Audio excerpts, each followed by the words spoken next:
దాతల సహకారంతో ఎన్టీఆర్ ట్రస్ట్ ద్వారా సేవా కార్యక్రమాలను టీడీపీ వేగవంతం చేస్తోంది. వైద్యం అందుబాటులో లేని ప్రాంతంలో ప్రజలకు చేరువగా ఉండేలా ఎన్టీఆర్ ఆరోగ్య రథాలను రూపొందించారు. దాతలు, ఎన్ఆర్ఐల విరాళాలతో త్వరలో 50 ఎన్టీఆర్ ఆరోగ్య రథాలు అన్ని జిల్లాల్లో సేవలు అందిస్తాయని పార్టీ అధినేత చంద్రబాబు ప్రకటించారు. భారీ జన నీరాజనాల మధ్య విశాఖ జిల్లాలో టీడీపీ అధ్యక్షుడు చంద్రబాబు నాయుడు 2 రోజుల ఏరువాక కార్యక్రమం ముగిసింది.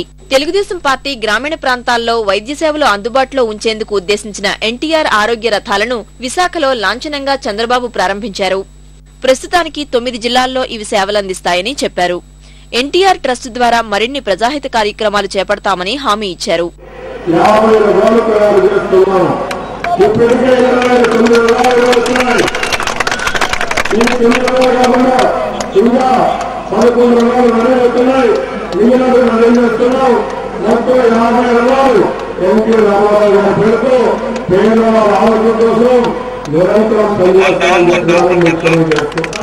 విశాఖలో మీడియాతో మాట్లాడిన చంద్రబాబు కేంద్ర ప్రభుత్వ వ్యవసాయ విధానాన్ని తూర్పారబట్టారు.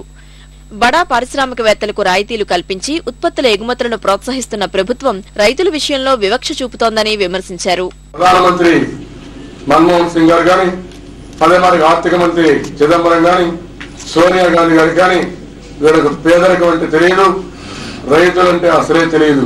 బియ్యాన్ని ఎగుమతి చేయడం బ్యాన్ చేయడం చాలా దారుణం. ఇది కరెక్ట్ కాదు. ఇది మీ చేతగానితనం. ఇది కేంద్ర ప్రభుత్వం పూర్తిగా ఫెయిల్ అయ్యారు. ఫెయిల్ అయిన తర్వాత ఈరోజు కావాలని చెప్పి రైతులను నడ్డివేలు కొట్టే విధంగా వాళ్ళు దెబ్బతీశారు. నేను అడుగుతున్న ఈ ప్రభుత్వాన్ని, మనం తయారు చేసే వస్తువులన్నీ కూడా ఎగుమతి చేసుకోవచ్చు. మీరు ఇన్సెంటివ్స్ ఇస్తున్నారు అన్ని ఇండస్ట్రియల్ ప్రొడక్ట్స్ ని. రైతు పండించే పంట మాత్రం ఎగుమతి ఎందుకు చేసుకోకూడదు అడుగుతున్నా. ఎన్టీఆర్ ఆరోగ్య రథాల ప్రారంభోత్సవం సందర్భంగా నగరంలో టీడీపీ కార్యకర్తలు భారీ ర్యాలీ నిర్వహించారు.